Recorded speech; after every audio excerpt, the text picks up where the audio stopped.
Yeah, I mean, this is a true story, so I'm just going to tell it. There was a time when I would sell my body for a rock, she said, bringing the blunt to her mouth for a long puff. Smoke rolled out like water from a cliff, but that got me nowhere but trouble. She took another hit. And when I was at my worst, Lord took me in, picked me up off my ass. Hallelujah, I rejoiced, with the half sarcastic in my distance from religion, but half sincere in my love for Marjorie. She grinned ear to ear and looked at me. Jesus done up when he made your ass white. I said, why? I asked, chuckling. Because you're really one of us. That line sums up how it felt to live with them. I never felt out of place, pitied, or like I was accepting a favor. They loved having me there, and I love being there. I have nothing but gratitude for that family. I was 15 years old and just 1 week into high school when I got a surprising phone call from my dad. He said, bro, this is crazy. He said he was picking me up early from school to take me on vacation.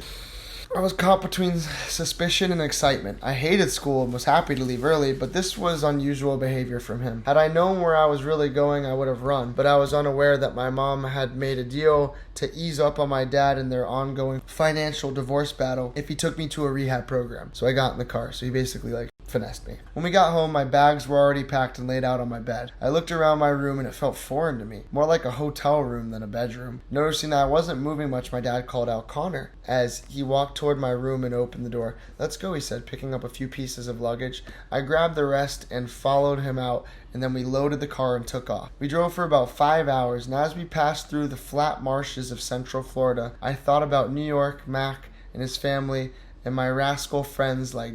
Suddenly, my heart started racing. I thought, as I patted my pockets. My dad glanced at me suspicious. Anger spread through my body. I had forgotten to bring anything to do. No alcohol, no weed, no spice, no Xanax, not even cigarette. I took a deep breath and looked out the window at the sun setting over a dry cow pasture. This vacation's gonna blow, I thought, before drifting off to sleep. When I woke up, we were parked outside a commercial-looking building. This is a weird hotel, I thought, until I saw the sign. It was a rehab facility. A sharp feeling of betrayal hit me like a knife in the chest. Dad, what the is this? I'm sorry, Connor. I wanted to tell you sooner, but this is the only way I could get you to come. Tears welled in his eyes as two staff members approached the car. How could you? I choked, my own tears building up. It's for your own good, he said, looking at the approaching staff. You can get the help you need. That, I spat. I opened the car door, but stepped out right in front of the two big staff members. Come on, one of them said, grabbing me from behind as they escorted me into the building. I looked back at the car, shaking my head. The facility was pretty basic, and so was the time there. It was a small building with shared bedrooms, a day room that had 30 chairs facing a TV and a cafeteria next door. Every day followed the same basic schedule with minor variations. Wake, eat, intellectualize our emotions, watch TV, sleep, repeat.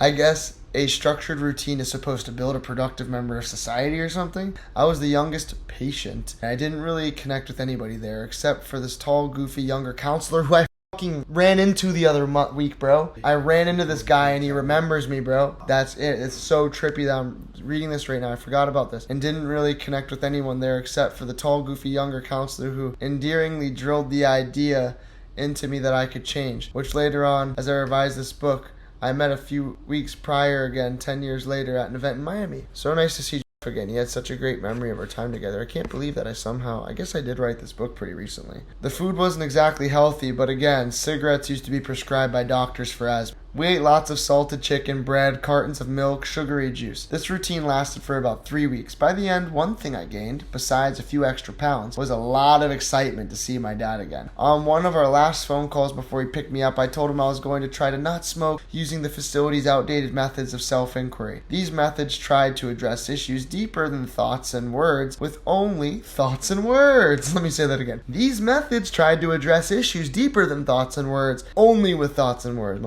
In hindsight, those methods were ineffective, like trying to cut bread with inches instead of a knife. Inches are just an idea. The steel is real. Their method were inches. Meditation is steel. Right after this is chapter 8, Coltbrook.